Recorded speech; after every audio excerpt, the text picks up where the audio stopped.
We good to go, Jason? Let's reconvene in open session. If we would please stand for the flag salute. I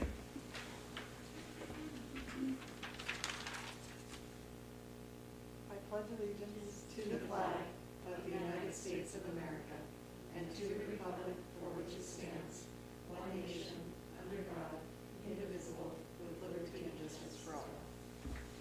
Thank you. And Superintendent Cuban, is there a report out from closed session? There is nothing to report from closed session. Okay. And is there a motion to approve the agenda, or are there any changes to the consent? No changes? I move that we okay the agenda.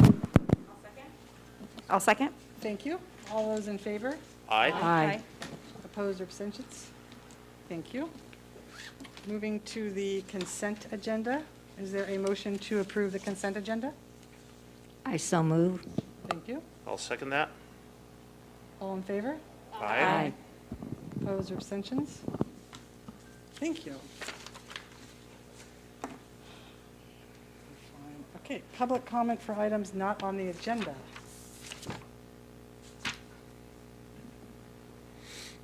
Looks like we only have one, Debbie? Yes. Okay. Oh. Okay. So Paul Spangenberg, would you like to come on up? Remind you have 3 minutes. Superintendent Cuban is going to start the timer. When it ends with that terrible sound it makes, you could know that's the end of your 3 minutes. Okay, I have some stuff to submit to the board. Sure. It's kind of like a new world wasn't started yet. And this is also a book, if anyone, it's a gift for anyone who would like to read it. It's one of the bestsellers, and I have a little clip from the author to play.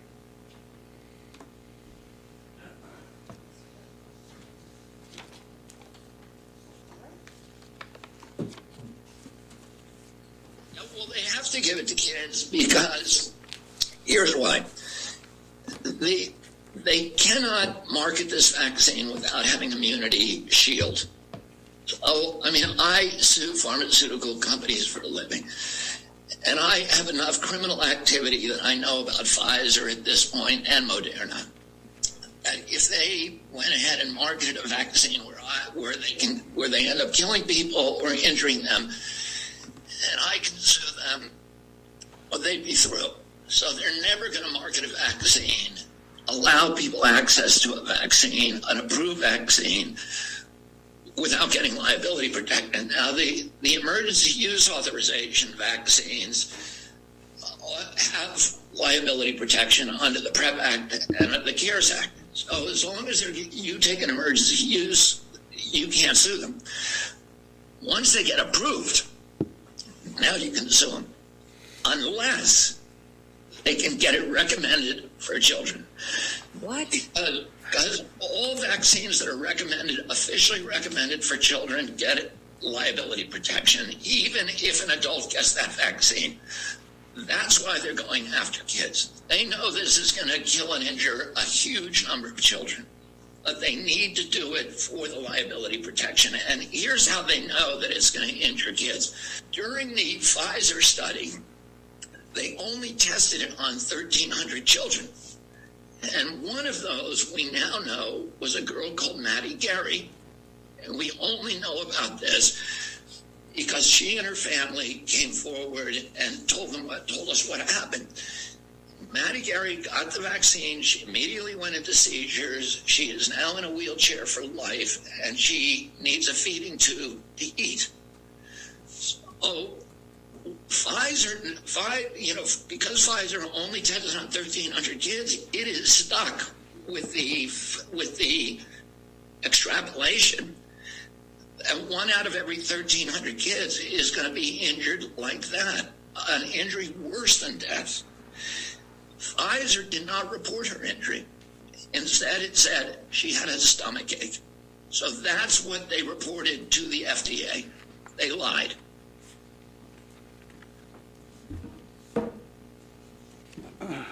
I'd like to read Revelation 16:17. Paul, I'm sorry to interrupt you, but you do need to keep your mask up.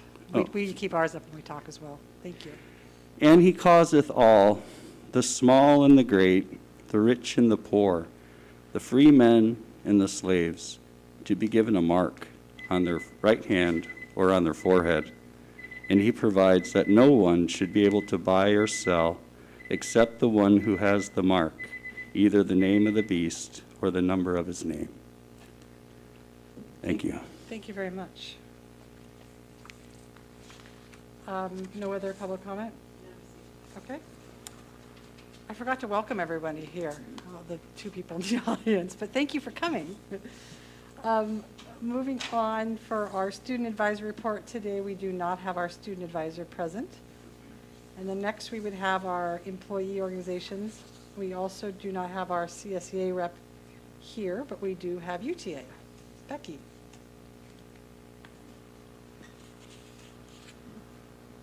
I think it's working.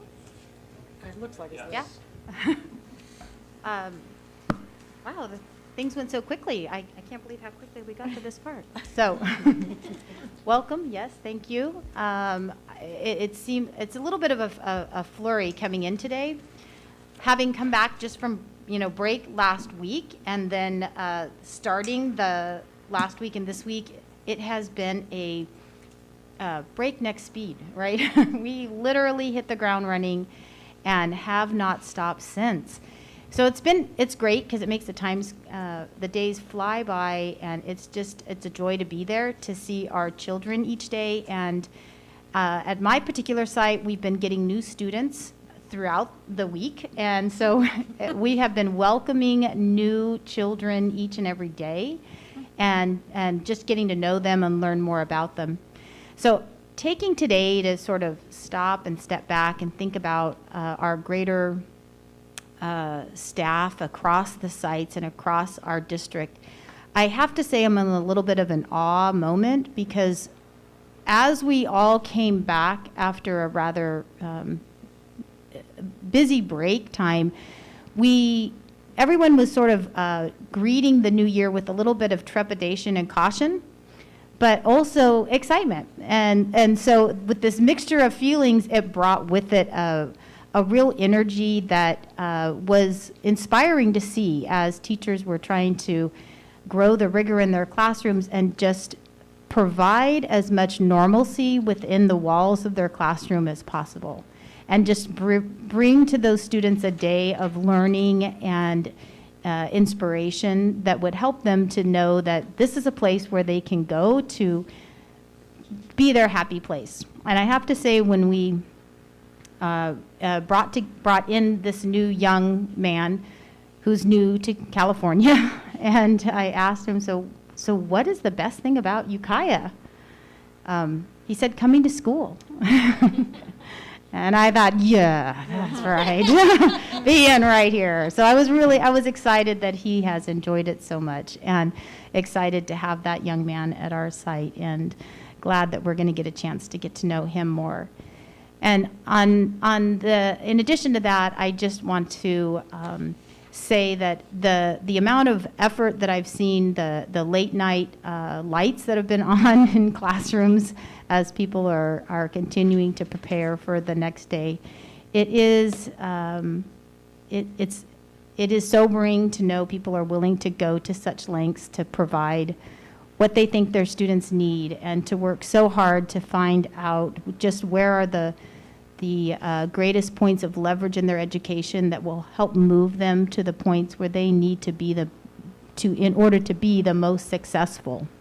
And everyone is taking that role so seriously, and just enjoying that opportunity to work with our students face to face, and to be able to interact with them in a way that makes that job the most rewarding.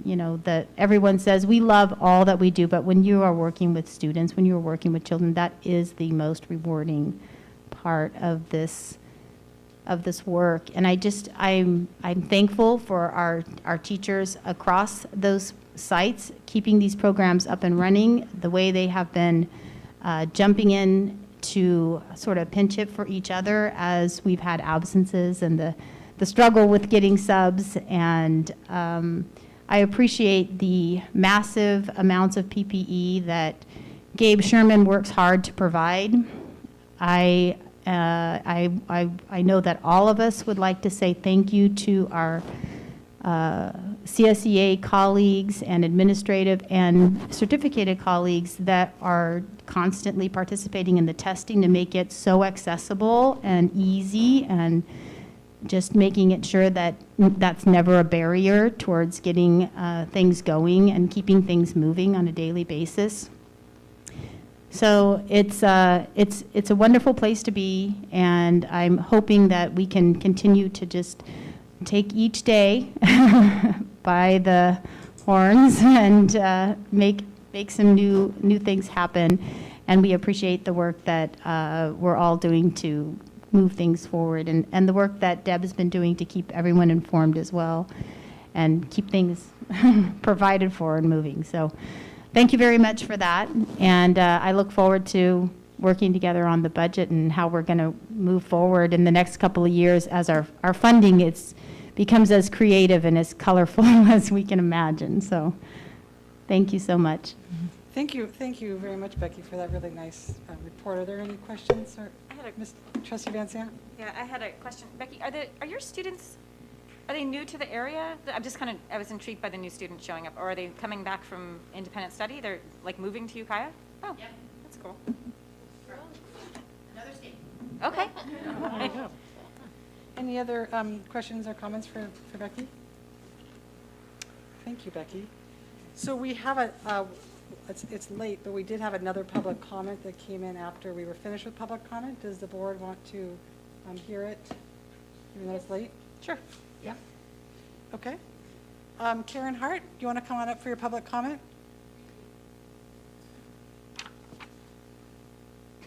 And I will remind you, although you probably already remember, it's 3 minutes, and we ask you if you could please. I can't hear you. If you could please keep to the 3 minutes, and it will play a little tune for you when it's over, so there'll be no mistaking it.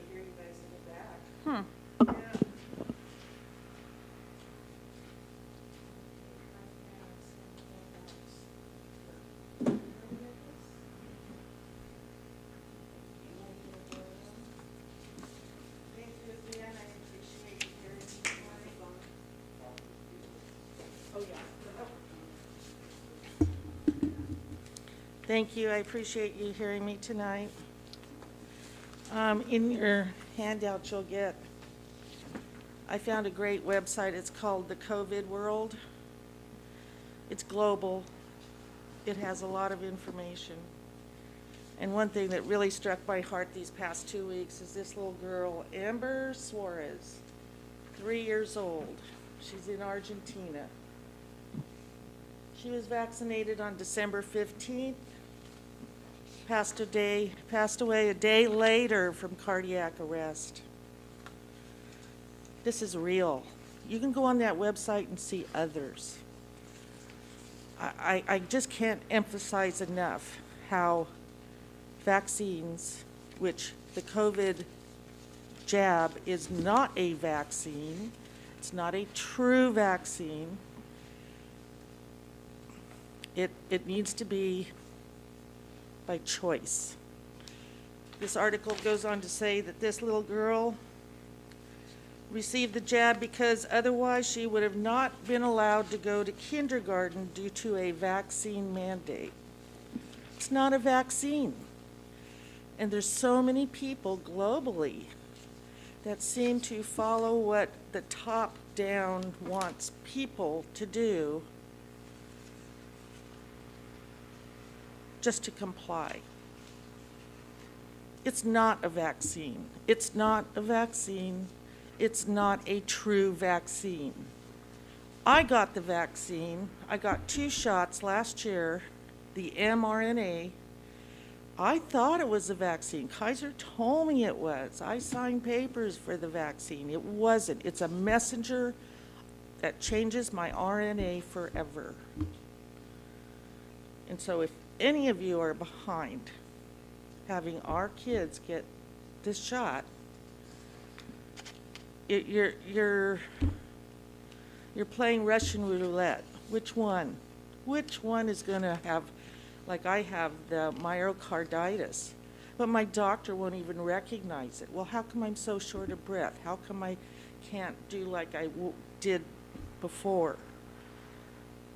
Yeah. The next one is a study. Surviving COVID produces lasting natural immunity. This is an article that the New England Journal of Medicine published a new study. I know my time's up, but I think I can have another minute, please. Are you asking for another minute? I'm requesting another Let minute. me check with the board on that.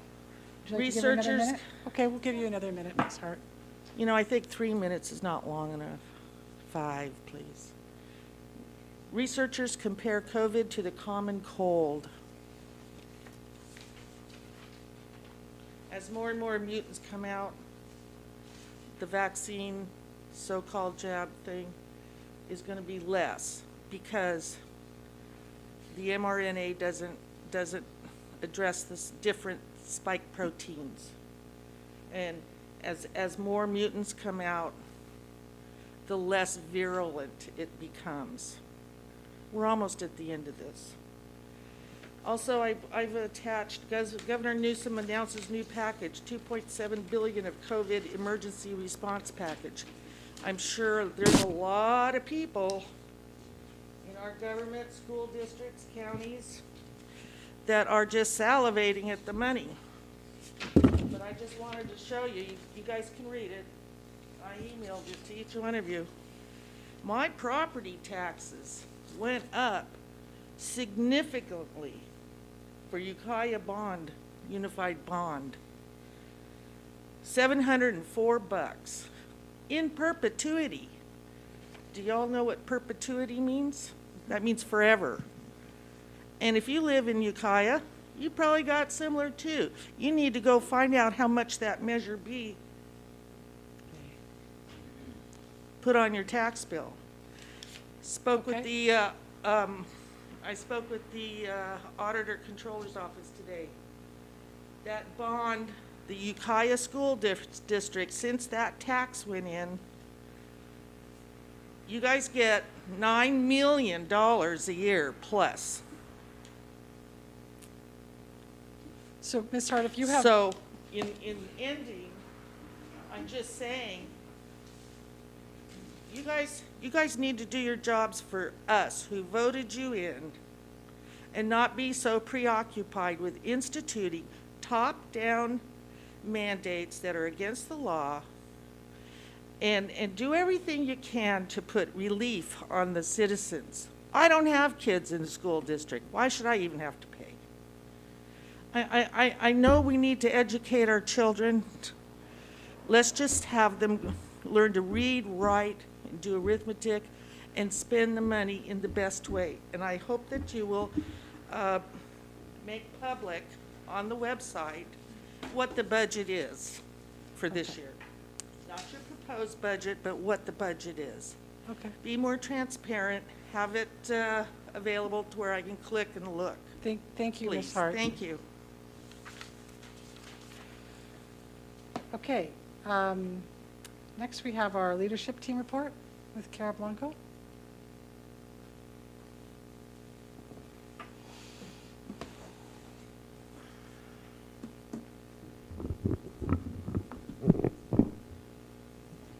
Okay, good evening, everybody. You can hear me well enough? Or should it be louder? Get right up in there. Okay.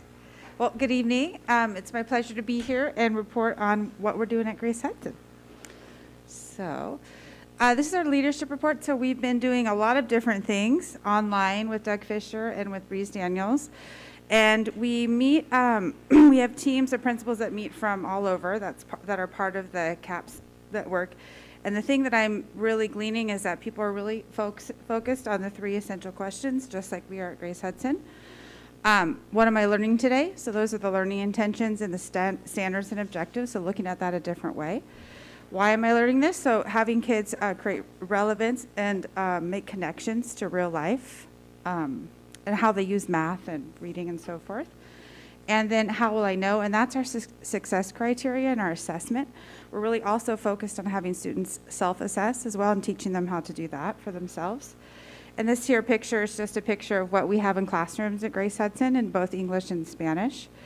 And so we're really trying to at least focus on that today. I was in classrooms in between meetings today asking kids what they were learning, and it was fun to hear their responses. Let's put it that way.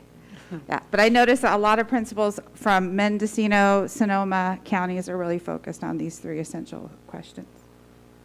All right. Positive culture at Grace Hudson. So we have an amazing counselor who does a lot of awesome work at Grace Hudson, and he is part of our PBIS team, and he does a lot of targeted skill groups with students that are referred by teachers, but also referred through the care team system or the student study team system. He also does classes of zones of regulation, so understanding moving across the zones from, getting your ultimate goal to be in the green zone, how you get there and how you move across the zones. And just having the vocabulary to do that is really important for students. As a school, we work always on school-wide expectations. Everybody's a part of this, from our custodian to our librarian to the office staff. We're handing out our bravolettos, which are positive incentives, and we're really focused on what it looks like to be respectful, responsible, and safe in all areas of the school, including the gym, recess. The bathrooms are always an issue. And we're actually doing little classes about appropriate etiquette in the bathrooms. And so Vicente is really, who's our counselor, is really in getting into classrooms and doing that. We're also doing classroom community circles, which really builds collaboration and teamwork and builds relationships with kids and teachers. And that seems to really make a difference in where we're at socially and emotionally and behaviorally at Grace Hudson. We have our conflict manager program. It's up and running. It started last week. And those are a group of 4th and 5th graders that are trained to solve problems on the playground from kindergarten up to 5th grade. We do 6 hours of training with them after school, different days, and it's great. They're very professional with their clipboards and their vests, and they go around solving problems. And teachers also help students navigate towards those students so they can get the practice in. Our cultural traditions, we're trying our best in this COVID, I don't know, I call it the COVID cake. There's always layers to it. We still do our Golden Award assemblies virtually. We have one tomorrow. And we still do our Bravoletto celebrations. Things are modified, but kids are still having fun and engaged. We have a Bravoletto store that's run once a month. We did our March of the Mass a little different. It was throughout the school, and parents did not come in this time, but we still were able to, Doug was able to come in and film it and post it up for us so that parents could see it as well. We did our own kind of little school-wide Dia de los Muertos. We didn't have our big night celebration, which is so fun, and we're hoping next year. We're still hoping next year. But we did do something with our school in terms of building the altars and doing some activities and learning about the significance of Dia de los Muertos. And then we had a retired teacher, Maestra Kathy, come in and lead our school-wide sing-along that we usually do around the holidays. So that was really fun, and all of our musical talented teachers have retired, so we like to try and bring them in for a surprise guest.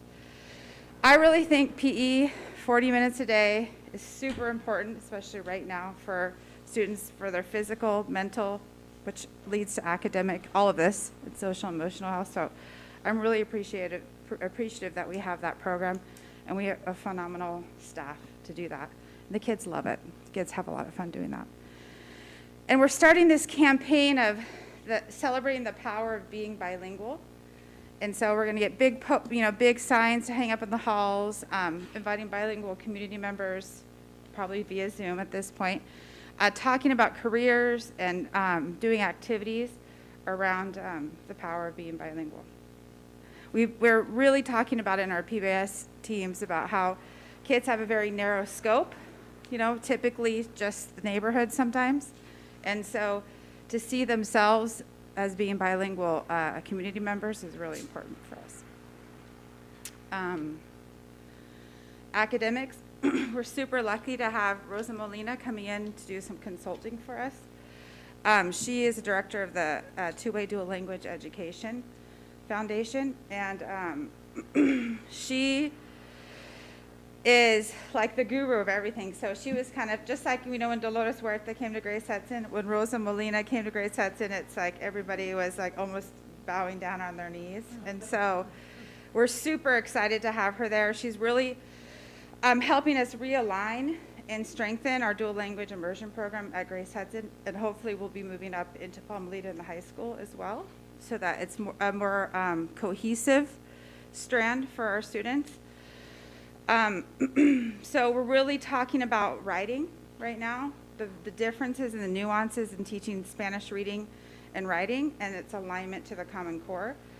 Talking really about the cultural tradition of writing in Spanish is much different than how we write in English. And so looking at those nuances and teaching the added and extra stuff, because the way that we grade Spanish writing is different than the way we would grade English writing. So we're really looking on that, building rubrics to focus on that. Always she's really, well, our staff has really been focused on PLCs anyway, but she's really focused on making sure that grade levels are aligned in what they're teaching and how they're building and creating their common formative assessments, and taking those assessments and really building off the results in order to support students in a better way. Also, she's also just says in leadership, we're focused on self-assessment as well. Even students as young as TK and K, looking at what they can do and how they can get where they need to be. Oh shoot, okay, sorry. Anyway, I'll talk about it since I didn't finish ACEs down there. I just noticed that. After school interventions, we've been having a little different take on things because we're really trying to build academic vocabulary in Spanish. Obviously, we did an amazing job online for as much as we could do, but to learn a language, it's so important to be in the environment. So we're trying to really teach those aspects through art, dancing, cooking, science. We have some math clubs. There's always homework support and reading support as well. And we have for our really high readers in 4th and 5th grade, they have a book club going on a few times a week too. So it's to engage, just push the reading too a little bit more. Trying to really push the reading on our kids because it's just a different world that we're living in at this point. ACEs, I just wanted to say too, the expansion of the ACEs program has been really great too, to involve kids in being with each other and playing. And obviously there's homework help and all of those fun things and activities, but just the expansion of it has been really great for kids and for families to know that their kids are in a safe place. Plus the kids, all of our ACEs staff work at Grace Hudson during the day, so it's an awesome continuity piece, and kids can really build relationships with adults that way. So that's it. Thank you so much. Does, Yeah. let's see, Trustee Arkin, do you have a question? Yes. Yes. So with the intervention Yes. and the ACEs, are they the same kids? No, some a few of them, not very many of them. We've tried to engage a lot more students in the after school piece. For a lot of reasons, parents don't choose ACEs, or we don't have room in ACEs right now for more kids at this point because of staffing. But we're able to try and pull them in other ways, at least for an hour. Yeah. So some of them are the same, but not necessarily. Yeah. And how do you determine that? Really, it's interest. I mean, besides the book club who we specifically invited certain students who meet that reading level. Homework support obviously was The needs? specific students were chosen for that as well. But all the other ones were based on interest. Everything was sent home to kids and they could sign up. Yeah. Thank you. You bet. Any other questions? Thank you so much. Sounds like a lot of exciting learning and happening going on at Grace Hudson. Thank you.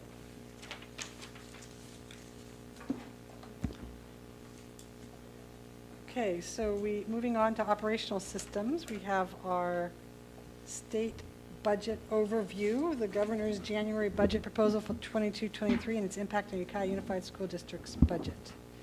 Looks like you, Steve. All right, as soon as Ian's ready. So at a macro level, I think the state budget is really, it's a good budget for education again. The state, as we'll talk in a second here, continues to outperform its expectations in terms of revenues. The state is doing very well, and that allows the governor to invest more in education, which then helps us, of course, which is good. So overall, it's a good budget. We don't have a lot of specifics yet. It came out Monday, midday. I've got conflicting information on some things and not enough information on others, but we'll at least touch on a couple things really quick. In terms of the budget cycle, where we are is we're down there towards the bottom. We finished up first interim last month and brought that to you, and we talked about a few things. We're going to talk about some more tonight. We'll be coming back to you in March. We'll be revising the budget for next year based on some of the information that we're learning from the governor's proposal. We have the school services workshop next Friday. We'll get some of our questions answered then, hopefully, because like I say, right now there's not a lot of clarity on some things. So the state budget is in far better shape than they even anticipated. They had a pretty aggressive budget, and the big three taxes, personal income tax, corporation tax, and sales and use tax, are again significantly higher than they'd budgeted, just like they were this time last year. So again, that really helps the state's overall budget and the education budget more specifically for next year. And if you recall, last month we talked about the ADA cliff that is looming for school districts throughout the state. Can a cliff loom? I'm not sure if English that No. works, but I don't think so. But The so, looming cliff. okay, all right. Yeah, so the state's trying to help districts prepare for that, and we'll talk about that in quite a bit of detail here in a second. So I mentioned the big three revenues: personal income tax, sales and use tax, and corporation tax. Those are up $12.6 billion more than anticipated through November 30th. It's crazy how well the state is doing. One of the things that's happened over the last couple of years is the rich have definitely gotten richer, and that leads to more of these taxes that we're seeing here. So, again, good news for the state budget and for our budget. So, the governor's proposing a 5.33% COLA for next year. That's one of the highest COLAs that we've ever seen. Again, it's a direct result of all the extra revenue. That will definitely impact the local control funding formula, which is our primary source of revenue. And it will also, it's slated to go to all of the other state programs, including special education, child nutrition, foster youth, mandate block grant, et cetera. Like even last year, those programs, or this year, those programs didn't get the full COLA. They just got a piece of the COLA. He's proposing to give all the programs this full COLA for next year. They're also talking about changing the way they fund special ed, which I'll kind of believe when I see. But that could be interesting. As you know, we're one of the highest funded SELPAs in the state, so whether this really helps us or not, we'll see. I don't know enough for sure, but it's definitely encouraging. So one of the nice things about this higher COLA, and I think part of the reason the governor is proposing this higher COLA, is to help with the offset of enrollment in ADA for districts across the state due to the pandemic. This was coming anyway. The state had projected that drop in enrollment in ADA for later this decade, and just the pandemic has accelerated that. So last month we talked about the ADA cliff. Again, we're funded typically on either our current year average daily attendance or the prior year, whichever is higher. That's not a choice. It's just it's a formula that will pick whichever one is higher. 2021, there was no average daily attendance reported because we just weren't appointed to be able to do that, so everybody was funded on their 1920 ADA. For this year, we're funded on whichever is higher, 1920 or this year. And for next year, it's supposed to go back to the old way, where it would be funded on either this year, which we know isn't good, or next year, which who knows at this point, right? So that's where this cliff was coming from that they talked about, because all of a sudden we were funded here, here, here, and then all of a sudden we were all going to drop throughout the state. Well, so they're trying to address that. So I showed you this slide last month talking about how the cliff really impacted us. You see that our ADA ultimately would be down over 5% from what we're being funded at this year to next year based on our projections and our estimates. And like our ADA estimate for this year, that 5,290.2 you see in the 21-22 column, that was assuming 90% ADA for this year. That was back in December pre-Omicron when 90% felt optimistic but doable. I'm not sure 90% is doable at this point. I think that may be a little overstated. So we'll revisit that before second interim and talk some more about that. Is it on? It's on. Okay. Okay. I'll try to get a little closer. There we go. Sorry about that. Right. So again, so the cliff that was going to hit us was we were going to be claiming 5% less ADA for next year. With the 5.33% COLA, that still meant we were going to be down about $1 million in revenue. So not catastrophic, not ideal. We could have weathered that, but hopefully we won't have to. So the governor and the legislature is proposing one other way to calculate ADA for next year. They've now decided it can either be the current year ADA, the prior year ADA, or an average of the last 3 years ADA. Problem is I can't get a definition on what the last 3 years means. If that means the current year and the prior 2, or if it means really the last 3 and not the current year. I've read it both ways depending on whose articles you read so far. So I've got some numbers for you either way. One is much better than the other, but again, we'll get clarification and we'll have that for you in March. So what that really means for us, and again, these aren't exact numbers, it's just kind of just for argument's sake showing you where we could be. If we're funded on the 3 prior years for next year, meaning 2019-20, 2020-21, which was the 19-20 ADA, which was a very high year for us, and 21-22, which we know is going to be a low year for us, we would see a decrease of about 2% in ADA. But with that 5.33% COLA, we would still see a bump of about $2 million in revenue for next year, theoretically. If it's the 3 years including next year, so it's really just 2021-22, 2022-23, and then 2019-20, it would not be quite as rosy. It would be a drop of 4% in ADA. We'd still see a little bit of a bump in revenue, though. So this proposal will theoretically help us. Again, I'll have a better answer of how much it would help us. But again, it's just a proposal, too. So the legislature's had some other proposals as well. This is the one he brought forward in his January budget. Now remember, we won't really hear again from the governor until May, and we'll use that information in May to finalize our June budget. And then a couple weeks after we finalize our budget, the state will adopt their budget. So it could change once or twice between now and then, or it may be something close to this. It'll be interesting to see. But either way, kind of in a vacuum, this is pretty good news for us. I think even if there wasn't a change to the ADA calculation, we could have weathered it. But if we don't have to, we'll all be happier. So what's not included in the governor's budget proposal? Well, like I said, clear guidance on the 3-year calculation. The one I think pretty disappointing thing, and the one thing that could change before we get the dust settled in June, is the STRS and PERS increases that are slated for next year. STRS is supposed to go up from 16.92% this year to 19.1% next year, an increase of over 2%. Based on this year's salaries, that would mean we'd pay another $740,000 to STRS for our certificated employees. PERS is slated to go up from 22.91 to 26.1%, an increase of over 3%, or over $500,000 for next year. So again, back to the prior slide where we're seeing we could get an extra $1 to $3 million in revenue. Well, there goes 1.5 of it right there to cover the STRS and PERS increases. So hopefully that COLA increases some more by the time we come around to June, or he does something to take some pressure off these increases. Other than that, like I say, I don't have a whole lot of information. He's not proposing a whole lot of new initiatives. He is putting more money towards the ones we brought out last year, professional development, transitional kindergarten, things like that, but not a lot of new stuff other than that. But again, the money all still has strings on it. He's not looking to increase our unrestricted funding beyond that 5.33% COLA. So again, we'll get more clarification next Friday, and we'll talk more about it then at the March 10th meeting. So that's the budget update. Any questions? Thank you, Steve. I see Trustee Van Sant's got a question. Thank you, Steve. I'm trying to remember the schedule of increases on STRS and PERS. When do we get to the end? Yeah, the percentage that we're expected to contribute. It was phasing in over time, and I feel like it's been a number of years now. Right, and I'm not sure when it's going to actually cap out. Even if they say they think they know, I don't know that they know. Theoretically, it looks like This should be the last increase for STRS. It should be flat for the next 2 years after that.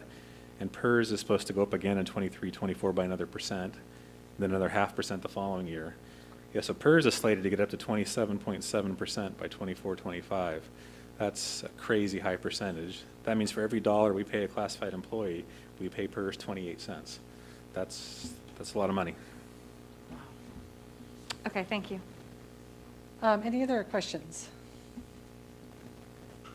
No? Thank you very much, and let's see, this is just discussion only, correct? Yep. Okay, thank you so much. Okay. Next, we are moving on, it's also you, I think, the trustee, F2 trustee area redistricting overview.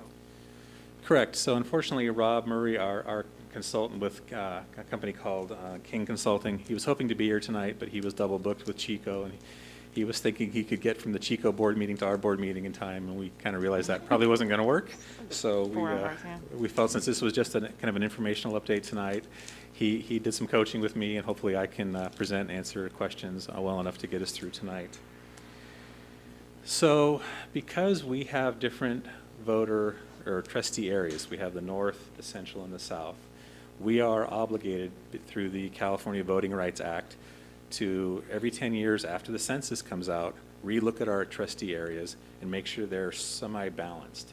They should all be within a few percentage points of each other in terms of population that's represented. So every 10 years after the census comes out, we have to do this analysis, and then if we're not in balance, we have to adjust our territories or our trustee areas before the next election. So that's why we're here tonight. Again, this is Rob's presentation. I'm just passing on here. So we're going to talk about the timeline, talk about the background, we'll review the census, analyze the current areas, and then talk about our options going forward. So timeline and background, it's a pretty quick process. We have to have this adopted by March 1st. So we're going to talk about it tonight, and we're going to come back to you next month and hopefully get approval to move forward. There is another option. We could be choosing to go to 7 distinct trustee areas where each area just selects their own trustee. That is the next step in this process if we chose to take it. We couldn't get there by March 1st. We can't get there by March 1st. It's a 5 to 6 board meeting process to do that because you have to look at a lot of different map options. You have to talk about the decision to do that first, then you have to look at several different map options. So we could not get there in time for this election cycle. If the board wants to pursue that for the 2024 elections, we could start that process sooner rather than later, but we don't have to do that before March 1st. And is there a benefit of doing that model, or is this just as good as that model? To be fully compliant with the California Voting Rights Act, we would have to go that extra step. Okay.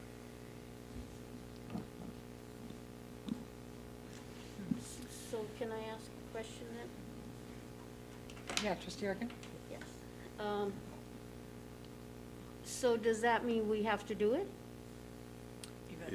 We have a choice. It's a choice we can make. Say we We can can't. make that choice, but Right. we wouldn't be able to have it implemented till 2024, right? Right, because the Right. next trustee election is this November. Right, And then it's so- not for another 2 years until November of '24 after So that. this is the only one, okay, so we'll Right. have, so we should eventually have a discussion about that one, but it's not at this point that if we have a discussion that we have to decide yes. Correct. Okay, Yes, so tonight and then next month, we'll focus just on Okay. fixing these, analyzing and fixing the areas for Yeah. this November's election.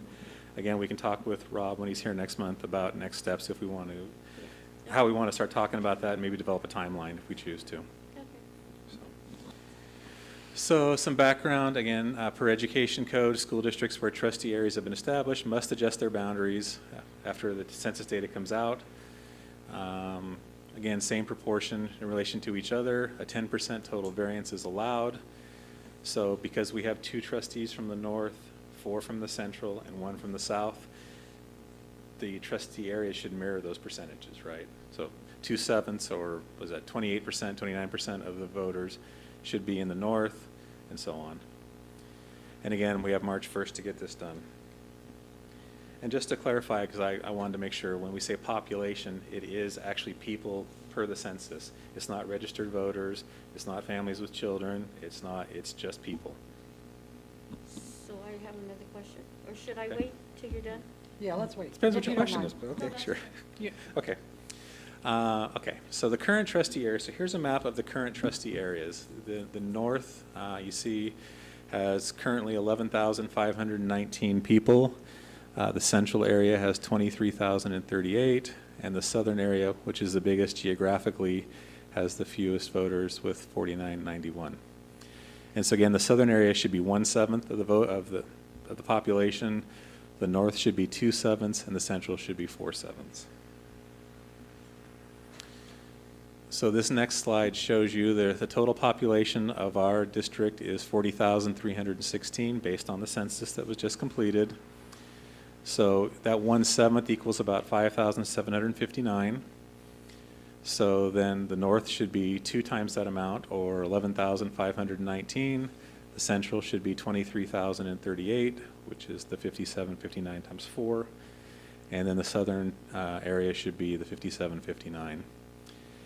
And you can see that we're in the ballpark-ish with, well, we're pretty far off with all of them. The thing that jumped out to me when I looked at it, and to the superintendent as well, as I think, is, okay, well, we could just move 6.7% from the central to the north and we'd be all done. Well, no, we still have to address the south too. There's no good way to just adjust 2 of the territories, 2 of the areas looking at this. It really does kind of mean adjusting all 3. So if this total variance was just 10%, we wouldn't have to do anything. But because it's more than 10%, that's 6.7 to the minus 13.3. That's a 20% variance. So we are obligated to redefine our areas. People have questions right now. Is that what I'm sensing? We can come back to it. I mean, if it makes sense.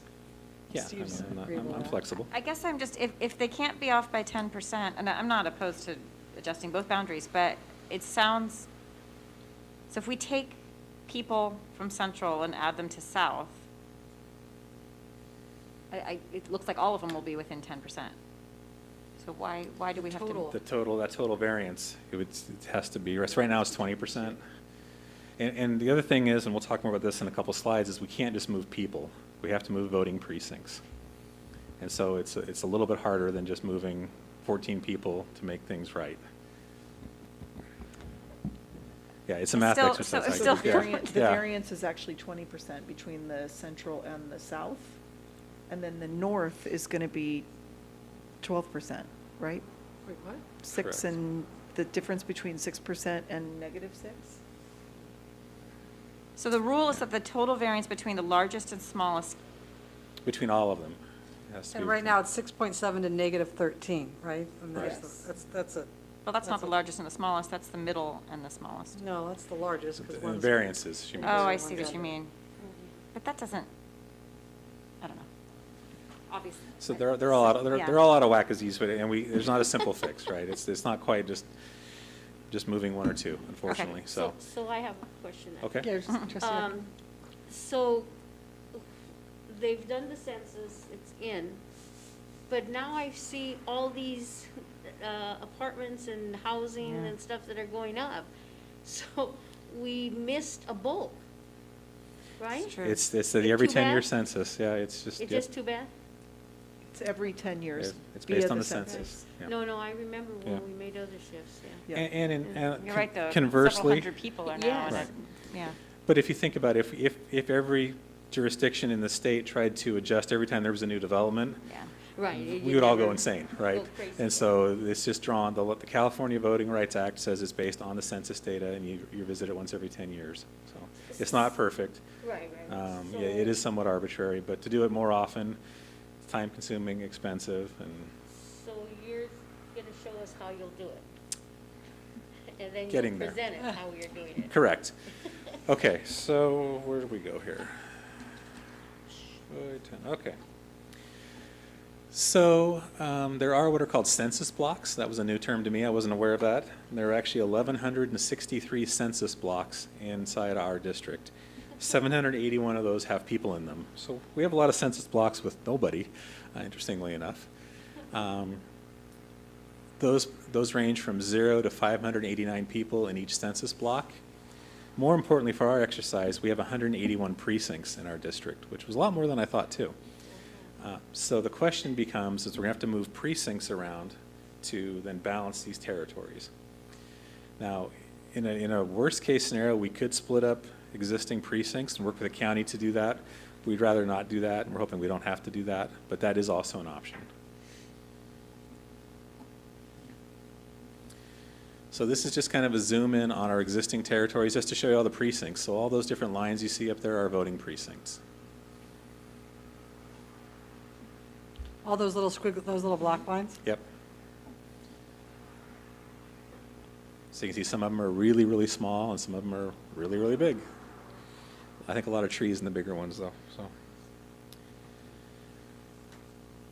So what our consultants will be doing between now and the next meeting is that they will be looking at these and playing with the precincts and trying to see, okay, if I move this precinct to here, move this precinct to there, what does that do to our numbers?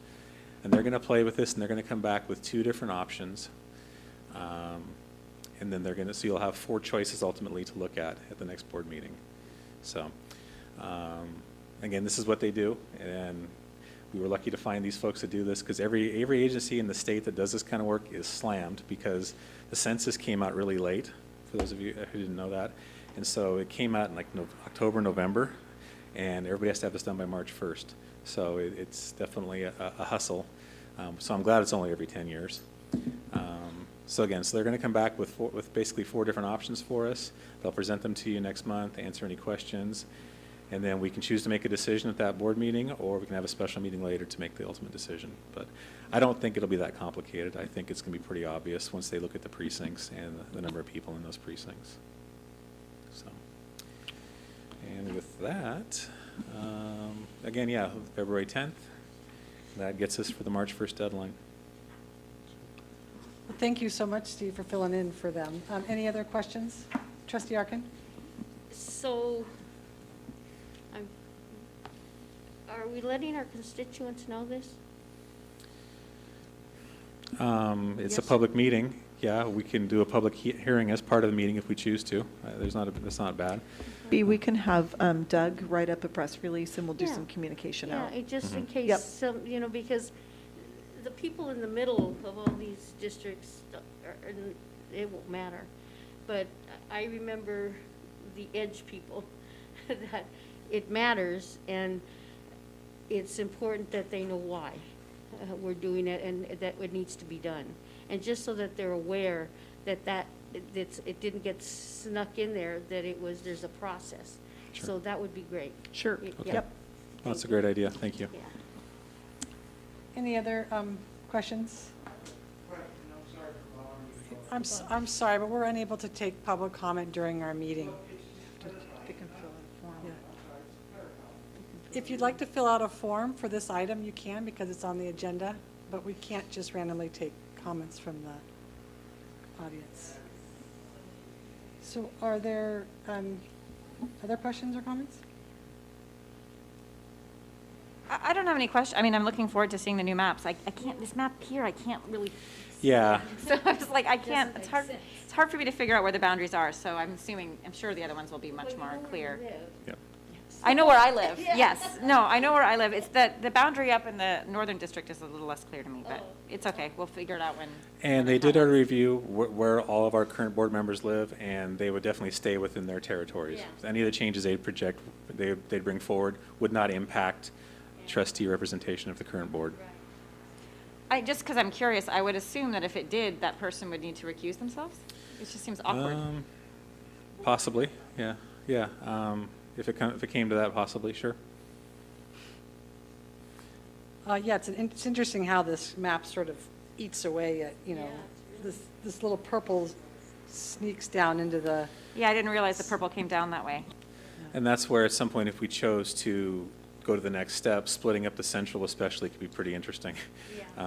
Because of where the population is and where it's supposed to, where it's not. There'd be some interesting shaped trustee areas possibly. Mm-hmm. Any other questions for Steve? We will take public comment on this with Michael Carruth, you would like to come up for your 3 minutes for public comment for this item? Not really, I wanted to ask Steve a question. I'm sorry, you have to because the microphone is up here. Otherwise, it doesn't get picked up on YouTube. I know, Neither do but we. have to be picked up. None of us want to be on YouTube. Steve, so I can get clarification from you, sir. At the beginning of your speech, you said that this had nothing to do with voting, it had to do with the census, U.S. Census. And now we're talking about either redistricting voting or the census report. Can you clarify? Yeah, I don't think I said anything to do with voting. Yes, right at the should beginning have you did him. say that. Sorry, sir. No, I don't, if I said that, that was taken, I don't, it definitely impacts the voting. That's the whole point of this, is that the board represents their territories, and the territories have equal representation. That's the Voting whole for the point. board or Yes. voting for our everything? Our Board. board. No. Our Just board. the board? Just our Yes. board, yes. Okay, because at first you said no, it wasn't to do with voting. And I know the census Yeah, no. is, yeah, so Mhm. I wanted clarification because Sure, yeah, I, consider, sorry. Yep. no, Oh, no, no, no, that's thank you if okay. I wasn't clear. Yeah, this definitely affects voting for our board. It affects no other agency or any other election but our board elections. Right, I think I appreciate that comment. For the benefit of the public, we're only talking about trustee areas for school boards. This Correct. school board. This school board, right, because there's different Yes. trustee areas for the city Yes, council, there for are. the So board of the supervisors. county's going through this, the city's going through this. This is our process for our school board elections only. So thank you Okay. for clarification. Well, thank you very much. Thank you. Okay. Thank you, Steve. So moving on, we have got a whole bunch of board policies here. That's the first reading of our board policies. And Superintendent Cubitt, is there anything in these board policies that you stand out to you? No, they're pretty standard. Some are some minor wording changes and such, and they align with the changes in the law that have come about since then. Okay. Any questions from the board? These will be, no, Trustee Van Sant? No questions, and I'm just reminding myself that we don't vote on them We right now. don't vote on them. They will Okay. come back in the consent agenda next month. Great. But if you have any questions in the meantime, let us know. Next, we have, you guys good to keep going? Do you need a break? Keep going. You going? We have G1, the mid-year LCAP strategic plan action update. We are just going to hit a couple of highlights here, and I just want to thank Assistant Superintendent Summer for all of her hard work during this very uncertain time and trying to still keep our focus on our plan and curriculum and everything else that goes into helping kids read and learn how to do math. So we won't, I know you've had this, so we won't go over every single box. We just want to hit a few highlights with you and talk to you about what our focus is going to be in the next quarter. So, Katie, do you want to talk about a couple of the highlights? Good evening. Just wanted to share with you some of the highlights from our strategic plan. We just finished in December our second reading assessment, our Dibbles assessment, or Acadians. And so school sites are regrouping students to provide small group instruction. We are currently working on developing and or reviewing and revising our college-going plan, and that's been really exciting. We're meeting with staff from Pomalita and Ukiah High School and Ukiah Independent Study Academy. Our first TK preschool collaborative has started. And we had that last week, and it was a great meeting where we discussed the changes in TK, and we had a lot of input and questions from staff. We finished the practice SAT. The high school results are in, and those have been shared out to students. We sent a communication out on how they can log in and get their results.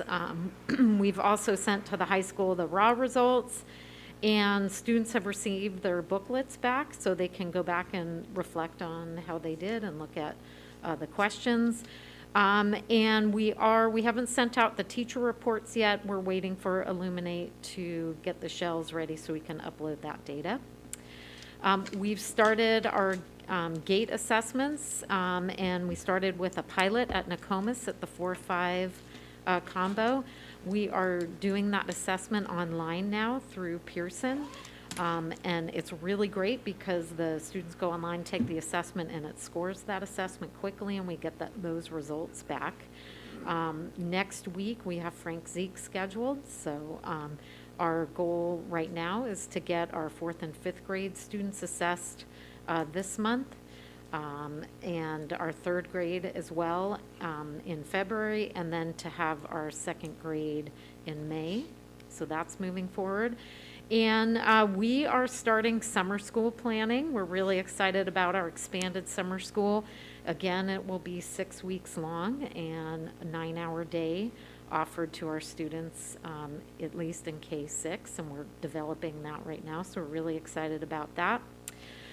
Also, we are just starting to pilot a program called Youth Ambassadors. It's a anti-bullying program, community building and anti-bullying program at Pomalita Middle School. We're really excited that Pomalita is taking that on to pilot, and training of students and staff that will be involved in the Youth Ambassadors is starting at the end of this month. So we're really excited about that. And then we just met with our Pomo language class is continuing, and we'll have the 2nd year of the Pomo language class next year. We just met with the teacher and also one of our Title VI counselors, and Corrine Pierce, who's working on a grant from Pinoleville. And we talked about all the educational activities that we're working on and planning, and also professional development ideas. So those are some highlights. Oh, and our science and academic competitions are starting. Science Olympiad is starting, and VEX Robotics, so we're really excited about that. So some of the great things that are occurring here in the district right now around the strategic plan. Any questions? As I shared, with all of the distractions from COVID, it's really amazing, and Becky referenced this too, how much we've accomplished outside of COVID. And as Becky stated, it's so good to have kids back in person, and we have every intention of keeping them in person. And anyway, just thank you to the board for all of your support. Thank you. Any questions or comments from the board? I just have a quick question. I too was pleased to see all this yellow and green. I was like, wow, good job. Because it's been such an unusual 2 years. I'm trying to remember, and I'm not wedded to whatever we had planned because everything's changed, but were we somewhere in a cycle of the strategic plan? Was this the first? I don't even remember what this is. Is this the first or the second or the third year, and does it matter?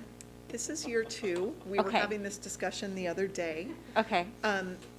What we're doing right now with leadership, and we'll go out to DAC and others, is although this is year 2 and we've accomplished some of the things in year 2, we think when we come back with our revised plan, we're going to think of it as, next year as year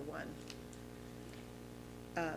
I know that sounds a little crazy, or maybe. Do you mean you're going to engage in a whole new plan? No. We want to move the things off that we've accomplished that don't need to be on there anymore, because we've accomplished them. They're embedded, they're systematic. So when we come back to you in the spring, there may be a few things that, they'll still be sitting there, but we won't be reporting on them every year because we've accomplished them. And likely we're going to have a couple of new things. So you want to call next year, year 1? No, and this was just like a past years? Okay. Sorry, I was thinking out loud just now, and we are talking about that right now, what to do with our plan. Okay. Because we're technically in year 2 of our 3-year plan. But you feel like everything was so deeply derailed? Derailed? Yes. That you were not totally sure if that makes sense anymore. Correct. Okay. And then we're going to see what's going to happen with the LCAP cycle and all of that too. So we were hoping to really go after that starting in January with our team, and with this new variant, we're back on the hamster wheel. Mm-hmm. And so we are doing the work just in a different way.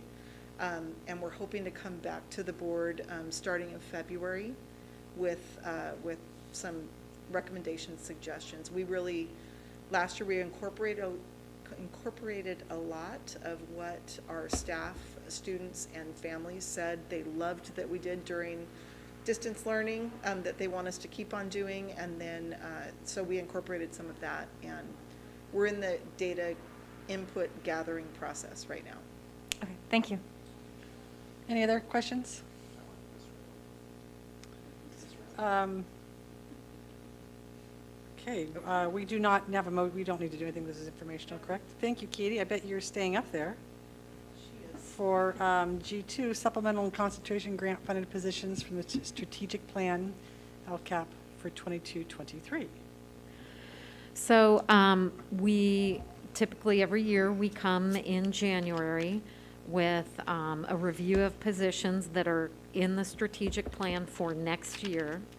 And we review those in January, and then we make decisions whether we want to approve those in February. And the reason we need to do that is because we would, if we had to reduce anything, we would need to lay those positions off.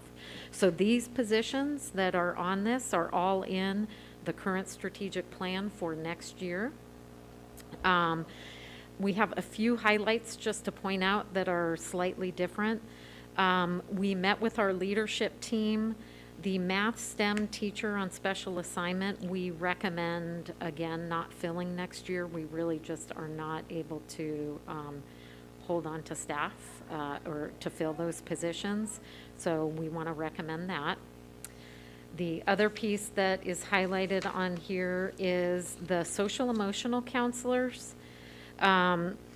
We added on in yellow a 0.25 FTE certificated because we know that we had a 0.5, but because we have some reduction in grant funds, we think that we will need to continue to fund a 0.25 FTE out of that. So we've highlighted that there. And then also we just wanted to highlight that in the strategic plan, we had only funded the 9th grade advisory teachers to FTE this year. It's currently not in the plan for next year. That's why we just wanted to, because it struck through. We are looking at that this year to see, do we need the effectiveness of that program, and do we need to fund it out of the strategic plan, or can we use current FTE? So that's why that struck through there. So this is just for your review and any questions that you have, and then we'll bring this back to you in February for approval. Any questions? Trustee Barrett? Thank you. I was just wondering about the paraprofessionals. Have we been able to fill all those positions? Most of our positions are filled. Not all, though. Not every single one. I know the elementary paras to support math tier 1. Currently, those are not all filled. They're close, though. So, but they are not all filled right now. And Carolyn, next year, remember with the TK proposal, we're actually going to be hiring full-time paras because we have to have the adult to student ratio in those classes needs to be next year 12-1. So we'll have a teacher and a full-time para. We're going to fly those positions this month. They're not going to be in place this month, but we know it will probably create some bumping and other open positions. So, and then the other thing that we're toying around with is we have some additional supplemental grant funding, and we're talking about potentially, and we're bringing this in February, right? Correct. We're talking about potentially using some of that to, at least for next year, eliminate some combination classes, just because the kids have had such a gap in, we've got some kids who are behind in their learning, and so some of these para positions that are in the combo classes would likely go away. I'm not saying we won't have any combo classes, but to use some of that funding to eliminate as many combo classes as we possibly can at the elementary level. Do you know how many we'll we talk have? about that at the next board meeting. How many combo classes do we have right now? Oh, I don't have that number. I mean, is it like 15 or is it like 2? Yeah, we always typically have a 4-5 combo, except I know Frank Zeke does not have one this year, and then we have a few, we have many TKK combos. Oh, right. At Nokomis, we had to do some first and second grade combos. So, We'll have which that is at the next unusual. board meeting, though, Yeah, for you to okay. see, because we are going to propose that part of that funding for next year would be used to, as much as we can, eliminate combo classes, just at least for a year. Yeah, it's a good idea. And the, yeah. And it's concentration add-on funding, and it's specifically for adding additional staff that provides support to students, including reducing class size. So it fits nicely in that mission. Yes, it's very appropriate for those funding. Can I have one more question? Yeah. I kind of lost track of what we're doing with the school resource officer. I know at one point we funded 2, and then they couldn't fill the second one. We only have 1 now. Are we just sticking with 1? We still have 2 in the budget. Oh, we do? We do, right, Steve? Am I misspeaking? Yes. So we still have 2 in the budget.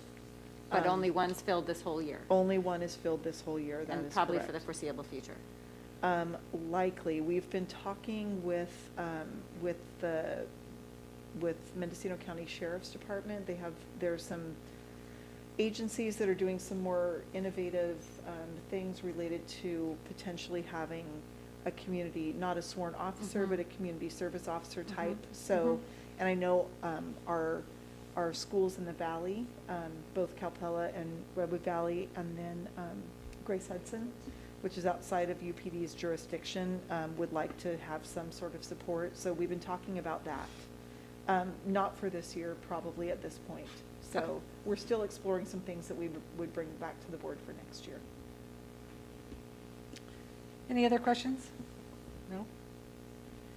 Well, thank you, Katie. This is, there's no motion for this as well, correct information? Correct. Right, but if you have any strong feelings about not funding some of these things next year, it would be good to have a bit of a heads up. You'll still have time next meeting to let us know. It's just if we decide to eliminate certain positions, we have to give notice, and the timeline for classified employees has changed to March 15th also. So we'll be doing all of that at, we'll be talking about this at the February meeting and implementing it in the March meeting. Katie, thank you. Thank you very much, Katie.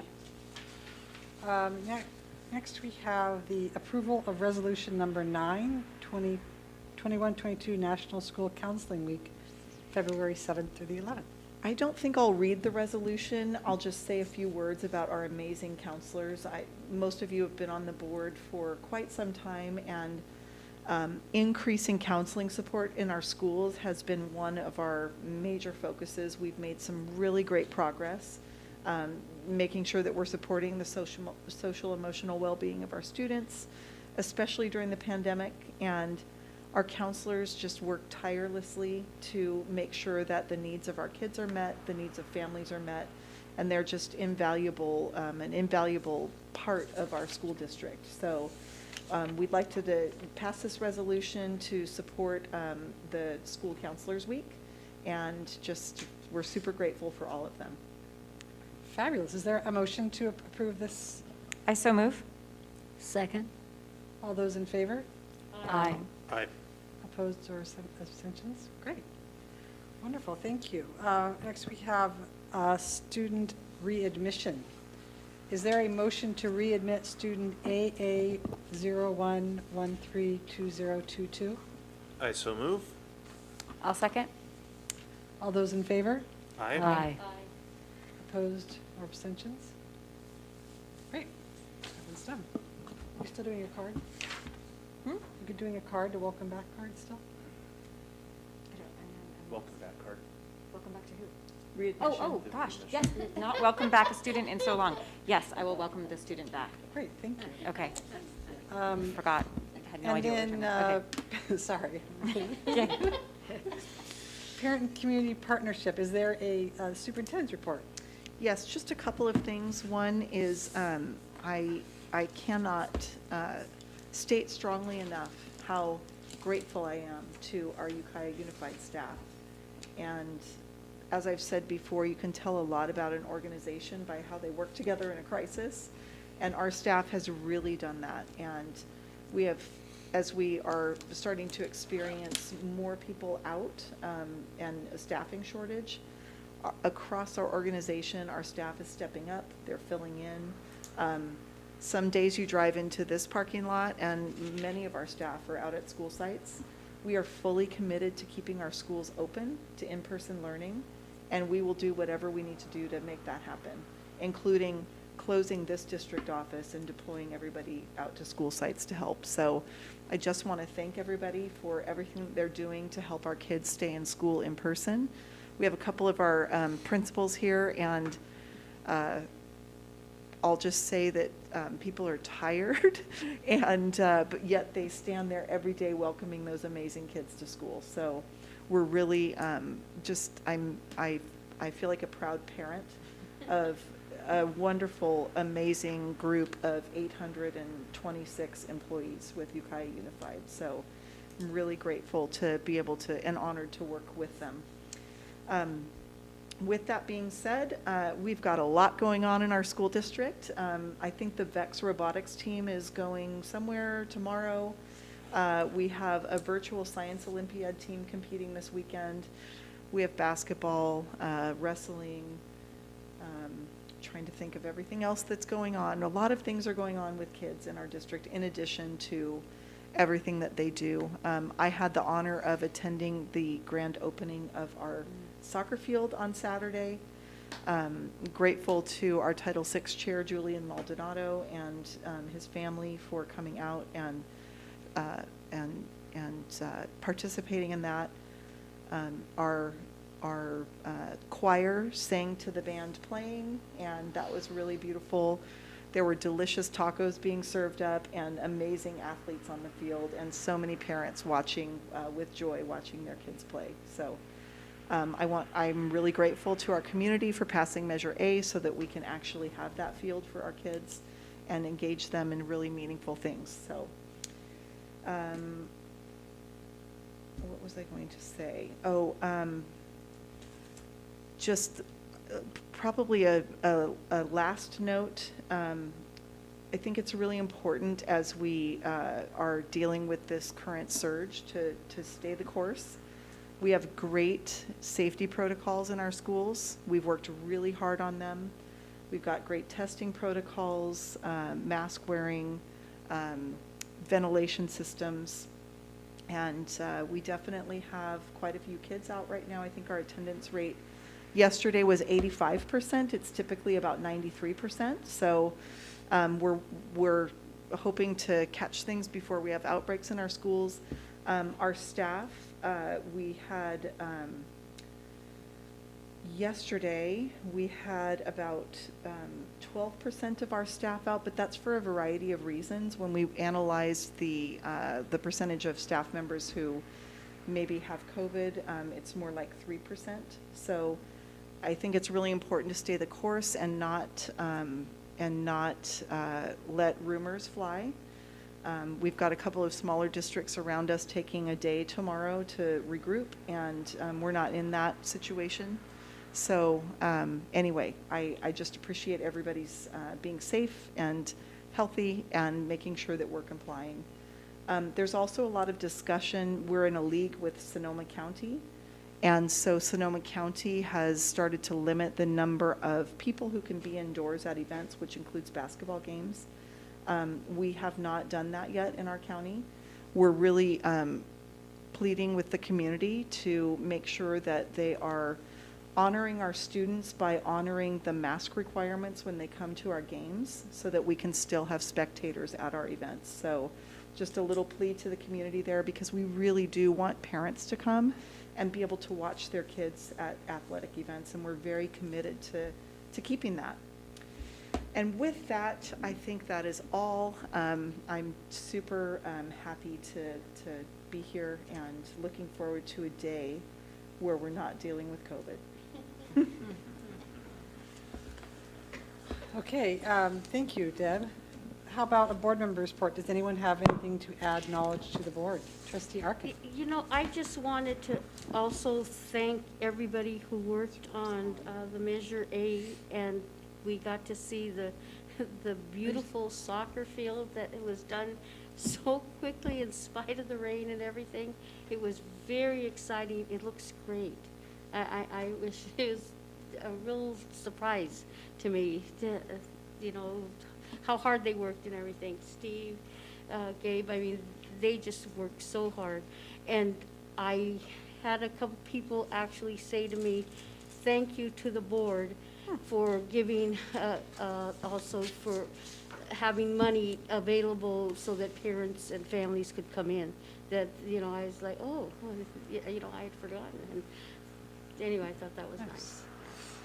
Trustee Barrett? I would just like to second that.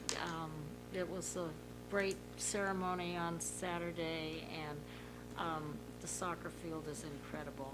It's just really something to be proud of, so I'm very excited about that. And then on another note, I would like to ask, I assume that semester grades are coming out soon, or anyway, I was just wondering if the board could have a report on what the quarter grades were and the semester grades, and look at the F counts like we have before. And see. Yes, we promised you a data report, and I believe, Katie, we're doing one in February. Oh, that's a good Yeah. idea, yeah. So we will make sure and include that, Okay, definitely. thank you. Anyone else? I'll just be really brief. I just want to thank Superintendent Cuban for staying the course with keeping the schools open. I am right there with you. I don't want to speak for the whole board, but I see people nodding, so I think we are, just for the benefit of the public, fully committed to keeping our schools open and our sports events open, and that's what's best for kids, and we're going to stay that course. Yes. Great. Yes, thank you, well said. Anything else? So planning, agenda planning, Debbie, last time we had Tyler and Susan, so when is it in February? Wednesday, February 2nd. So Carolyn, you want to give it a go in B? Yeah, sure. At noon? Yes. Okay, thank you. So Okay. that puts the meeting on the 10th of February? Yes. Any other planning? No? I'm going to adjourn this meeting. Meeting adjourned.